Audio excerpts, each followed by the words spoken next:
Shalom sahabat Alkitab, marilah kita memulai hari ini dengan perenungan akan firman Tuhan. Bacaan Alkitab kita pada hari ini diambil dari Mazmur pasalnya yang ke-22 ayat 20 sampai dengan 32.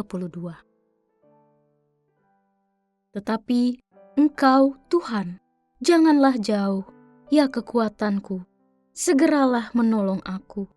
Lepaskanlah aku dari pedang, dan nyawaku dari cengkeraman anjing. Selamatkanlah aku dari mulut singa dan dari tanduk banteng. Engkau telah menjawab aku, maka aku mau menceritakan namamu kepada saudara-saudaraku dan memuji-muji Engkau di tengah-tengah jemaah.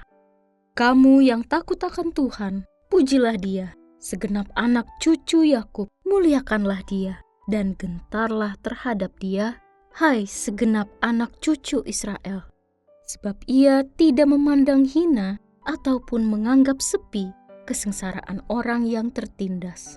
Ia tidak menyembunyikan wajahnya terhadap orang itu, dan Ia mendengarkan seruannya minta tolong. Karena Engkau, aku memuji-muji dalam jemaah yang besar. Nazarku akan kubayar di depan mereka yang takut akan Dia.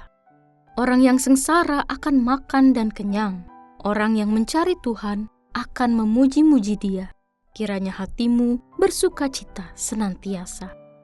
Segala ujung bumi akan sadar dan berbalik kepada Tuhan, dan segala kaum dari bangsa-bangsa akan sujud menyembah di hadapan-Mu. Sebab Tuhanlah yang berkuasa sebagai Raja. Dia memerintah atas bangsa-bangsa. Ya, kepadanya akan sujud menyembah semua orang sombong di bumi. Di hadapannya akan berlutut semua orang yang turun ke dalam debu, dan orang yang tidak dapat menyambung hidup. Anak cucu akan beribadah kepadanya.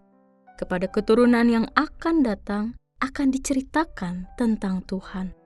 Mereka akan memberitakan keadilannya kepada bangsa yang lahir nanti, sebab Ia telah melakukannya.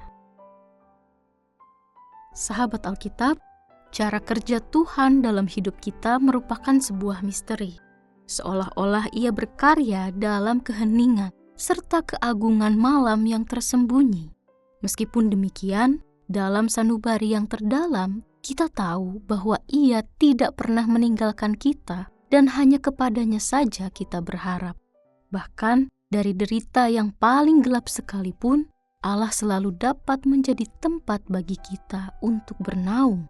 Selepas ungkapan keluh kesah serta kejujuran hati atas derita serta keputusasaannya di Mazmur pasal yang ke-22 ayat 1-19, kini kita tiba pada seruan penuh harap dan minta tolong sang pemazmur kepada Allah. Meskipun pemazmur melihat bahwa dalam debu maut Tuhan meletakkan dia, dengan mendesak, ia memohon supaya dibebaskan dari segala penderitaannya. Tuhan adalah satu-satunya kekuatannya. Semoga Dia tidak berdiri jauh, tetapi segera datang menolong. Permohonan tersebut lantas diakhiri dengan suatu janji untuk mewartakan kebaikan Tuhan kepada saudara-saudaranya seiman. Lewat ayat yang ke-24 sampai dengan 25, kita melihat gambaran akan Tuhan yang mendengar jeritan minta tolong si pemazmur. Sesuai dengan janjinya, pemazmur membuka nyanyian pujian dan syukurnya ini dengan mengundang saudara-saudara seimannya untuk datang memuji, memuliakan Tuhan dengan penuh hormat kepadanya.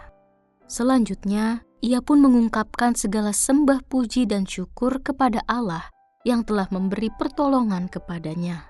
Karya keselamatan terus dirangkai dan dikerjakannya. Penderitaan serta tantangan kehidupan mungkin akan datang dengan begitu mencekam. Namun, karya penyelamatan Allah tidak pernah sedikit pun berhenti untuk terwujud. Sahabat Alkitab, marilah kita menggantungkan harapan hanya kepada Allah saja.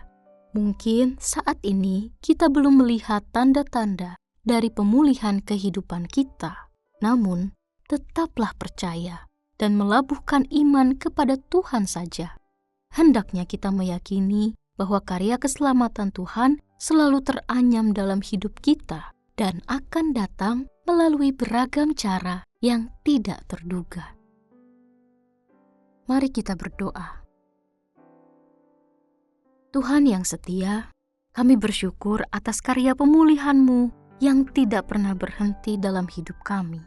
Teguhkanlah iman kami untuk tetap berharap hanya kepadamu, dan ajarilah kami untuk selalu bersyukur serta memuliakan nama-Mu di tengah segala keadaan. Di dalam nama Tuhan Yesus kami berdoa. Amin.